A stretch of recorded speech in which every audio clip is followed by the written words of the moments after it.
Good morning students. Education by R K में आप सभी का स्वागत है। देखिए, पिछले वीडियो में मैंने कई सारे टॉपिक आपको डिस्कस किए हैं, ध्यान दीजिएगा। अब आज के वीडियो में मैं आपको माइक्रोगैमेटोजेनेसिस के बारे में डिस्कस करूंगा, जिसको हिंदी में बोलते हैं लघु युग्मक जनन। लघु युग्मक जनन, माइक्रोगैमेटोजेनेसिस। गैमीट्स का निर्माण ही क्या कहलाता है? गैमेटोजेनेसिस। ठीक, जैसे गैमीट्स का अगर हम जंतुओं में बात करते हैं तो उस गैमीट्स का निर्माण होता है द्विपरोग से, क्या कहते हैं बेटा? गैमेटोजेनेसिस। यहां पर माइक्रोगैमेटोजेनेसिस, माइक्रो ध्यान दीजिएगा हमेशा मेल के लिए यूज करते हैं और माइक्रो हमेशा ध्यान दीजिएगा फीमेल के लिए यूज करते हैं। मैं आगे बताऊंगा आपको। देखिए, तो इसकी परिभाषा मैंने आपको स्टार्टिंग में लिखवा दी थी, लेकिन थोड़ा सा देखिएगा संरचना के बारे में और इसके विकास के बारे में। पराग कोश में माइक्रोस्पोरोजेनेसिस या कोशिका के अर्धसूत्री विभाजन से अगुणित लघु बीजाणु का निर्माण होता है। अर्थात इस क्रिया द्वारा कोशिका के अर्धसूत्री विभाजन से, कोशिका में क्या होता है? अर्धसूत्री विभाजन होता है, अगुणित लघु बीजाणु का निर्माण हो जाता है। इसके बाद आगे देखिए, जैसे जैसे परागकण अंकुरण करता है, यानी अंकुरित होता है, तो परागकण जब क्या होता है? अंकुरित होता है, तो पराग नलिका किसी एक जनन छिद्र को भेद कर, अब मैंने आपको बताया था जब परागकण की संरचना बनाई थी, है ना? जनन छिद्र ये होते, एक नहीं होता, कई होते हैं, लेकिन एक हमने स्पेशल आपको दिखाया था। तो किसी एक जनन छिद्र को भेद कर बाहर आ जाता है। किस प्रकार? देखिए, मैं आपको ये भी बताने जा रहा हूं। मान लीजिए ये हमारे पास क्या है? परागकण है। ठीक, अब क्या करेगा? हमारे यहाँ पर जनन छिद्र है, इसको भेदेगा और ये परागकण कहाँ जाएगा? ऐसे चलेगा। ठीक बेटा, कुछ इस प्रकार से क्या होगा? ये जाएगा। ठीक है, तो भेद कर यहाँ पर देखिए न्यूक्लियस हो जाएगा। ये आउटर है, ये इनर है, यहाँ पर दो न्यूक्लियस का निर्माण होगा। ये देखिएगा आगे, तो बाहर आ जाता है। इसके आगे की ओर ट्यूब न्यूक्लियस, सबसे आगे की ओर जो होगा वो ट्यूब न्यूक्लियस, तथा पीछे की ओर रिप्रोडक्टिव न्यूक्लियस, पीछे की ओर रिप्रोडक्टिव न्यूक्लियस, दो न्यूक्लियस होंगे यहाँ पर। जनन केंद्रक समसूत्री विभाजन द्वारा, यानी जो दूसरा वाला है रिप्रोडक्टिव न्यूक्लियस है, समसूत्री विभाजन द्वारा नर युग्मक में विभाजित हो जाता है। फिर ये नर युग्मक क्या होता है? विभाजित हो जाता है। अंकुरण से बनी पराग नलिका को गैमेटोफाइट कहते हैं। इस पराग नलिका को क्या कहा जाता है? गैमेटोफाइट कहते हैं। ध्यान दीजिएगा बेटा, तो इस प्रकार से माइक्रोगैमेटोजेनेसिस की प्रोसेस होती है। इतना आपको ध्यान देना है। ठीक, अब आगे देखिएगा, मैं आगे आपको समझाने जा रहा हूं। अब क्योंकि मैं बढ़ता हूं बेटा उसकी ओर, गाइनोसियम।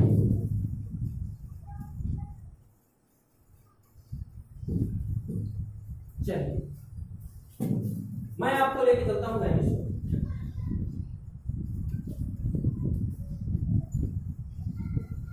गाइनोसियम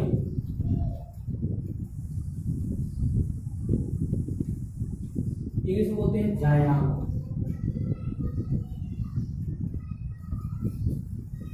देखिए, जायाम क्या है? पहले तो मैं आपको परिभाषा लिखूं। स्त्री जननांगों को गाइनोसियम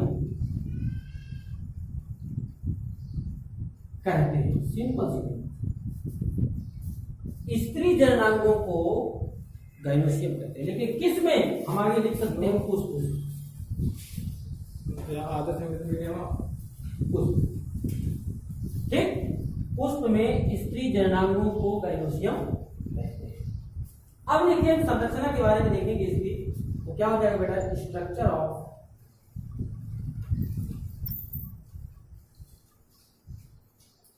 गाइनोसियम, यानी जायांग की संरचना, जायांग की संरचना। देखिए जायांग की संरचना में मैं आपको देखिएगा, संरचना देखिएगा, थोड़ा सा साइड में आने जा रहा हूँ बेटा।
देखिए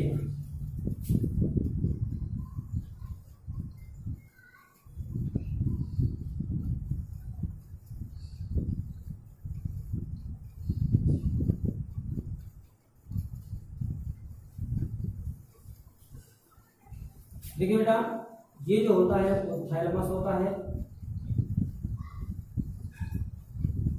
ये जो होती है वो ओवरी होती है, और ये जो होता है ओव्यूल होता है।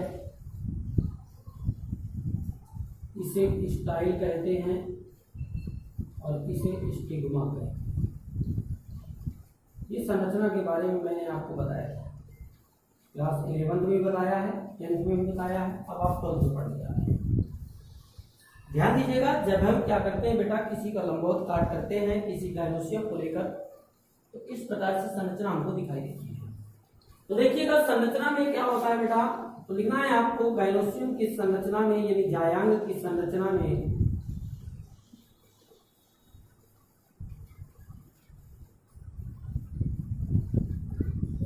मुख्य 3 भाग होते हैं।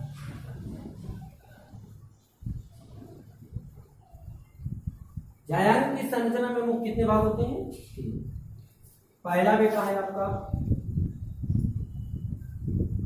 स्टिग्मा, जिसको हम वर्तिकाग्र कहते हैं।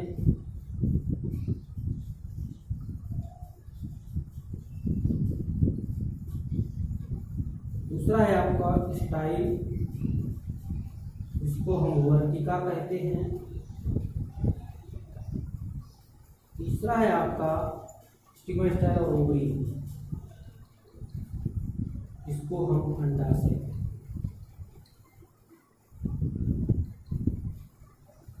तीन भाग मेरे लिए होते हैं। ये तीनों भाग विशेष ध्यान दीजिएगा बेटा, तो किसी न किसी काम में आते हैं। देखिएगा जैसे स्टिग्मा होता है, स्टिग्मा के बारे में जानते हैं, कोई भी परागकण होता है वो क्या होता है, वायु के माध्यम से परागण क्रिया द्वारा क्या होता है, स्टिग्मा पर पहुंचता है। तो स्टिग्मा होता है चिकना बेटा, चिकना होता है, चिपचिपा होता है। जैसे कोई कीट आता है या जैसे कोई परागकण इसके संपर्क में आता है तो चिपक जाता है। ठीक, इसमें जैसे ही परागकण गिरता है वैसे स्टाइल के माध्यम से कहाँ पहुंचता है बेटा, ओवरी में पहुंचता है, और ओवरी में पाया जाता है ओव्यूल, और ओव्यूल के अंदर पाया जाता है फीमेल गैमीट। ठीक, तो यही यहाँ से फिर चलकर कहाँ पहुंचता है, फीमेल गैमीट के पास, और फीमेल गैमीट के पास जैसे ही पहुंचता है वहां पर निषेचन की क्रिया होती है, और निषेचन क्रिया के पश्चात बीज का निर्माण होता है। तो देखिएगा मैं आपको बताने जा रहा हूँ पहला नंबर क्या है, तो पहला नंबर एक निकाल के आपको लिख लेना है बेटा। देखिएगा पहला स्टिग्मा। स्टिग्मा देखिए क्या है,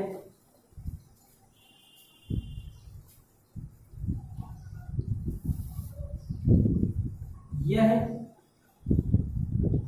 गाइनोसियम का सबसे ऊपरी भाग है। यह गाइनोसियम का सबसे ऊपरी भाग है जो गोल चिपचिपा होता है,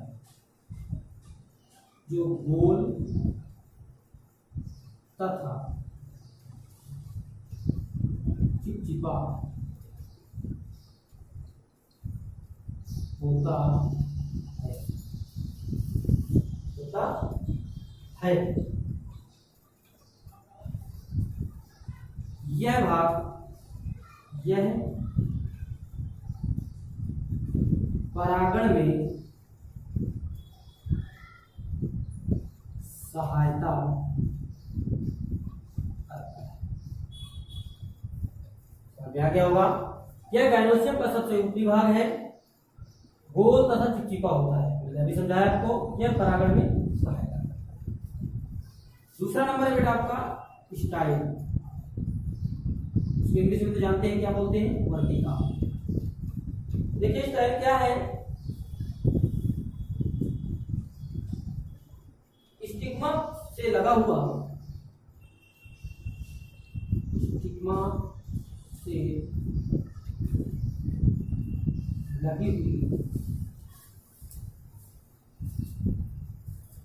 नलिका जैसी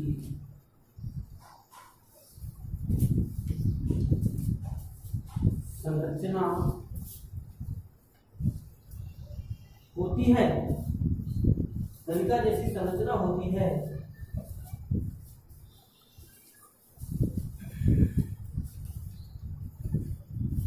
जिसे स्टाइल कहते हैं। इसके माध्यम से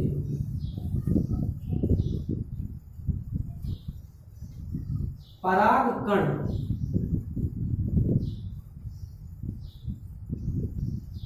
अंडाशय तक पहुंचता है। ठीक है, अंडाशय तक पहुंचता है क्योंकि ये स्टिग्मा से और ओवरी से जुड़ा हुआ होता है। ठीक है ना, इसलिए नलिका सीधे काम हो जाती है ओवरी में। और अगला है बेटा आपका ओवरी। तीसरा नंबर है में अंडाशय होते हैं। क्या है देखिएगा, यह पुष्प का आधार भाग होता है, यह पुष्प का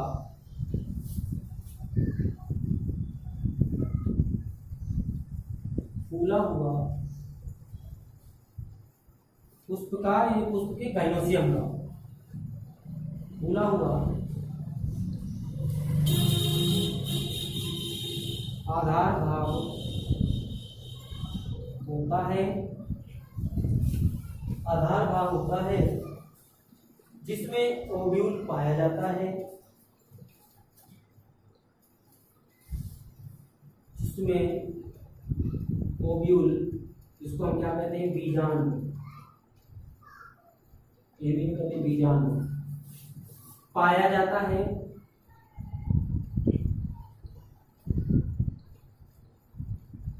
पाया जाता है निषेचन के बाद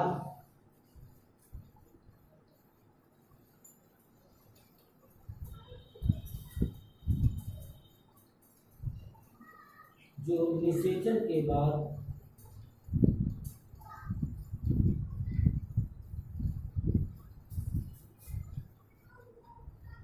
बीज में परिवर्तित हो जाता है। ध्यान दीजिए बेटा, ये तीन भाग हैं, तीनों भाग विशेष ध्यान दीजिएगा, स्टिग्मा, स्टाइल और ओवरी। इसके बाद थायरमस जो जुड़ा होता है, जो ग्रंथ होता है, ठीक है, और ग्रंथ जो फूला हुआ ग्रंथ का भाग होता है उसे थायरमस कहते हैं। इसके बाद ये ध्यान दीजिएगा, जैसा कि मैं आपको देखिए बता दूं कि इतना पढ़ने के बाद अब हम पढ़ेंगे बेटा ओव्यूल के बारे में। किसके बारे में? ओव्यूल के बारे में। क्योंकि फीमेल गैमेट का निर्माण जो होता है वो ओव्यूल के अंतर्गत होता है, अंदर होता है। तो ओव्यूल के बारे में हमें पढ़ना पड़ेगा। अब ओव्यूल क्या है, ओव्यूल की संरचना क्या होती है, ये कितने टाइप का होता है, इसके बारे में, क्योंकि काफी ब्रॉड है यानी बड़ा है, इसके बारे में मैं आपको नेक्स्ट वीडियो में समझाऊंगा। ध्यान दीजिएगा। अगर समझ में आता है तो वीडियो को लाइक करें, शेयर करें, कमेंट करें, और चैनल को अगर सब्सक्राइब नहीं किया तो चैनल को सब्सक्राइब करें, बेल आइकन दबाएं ताकि वीडियो सबसे पहले आपको मिल सके। धन्यवाद।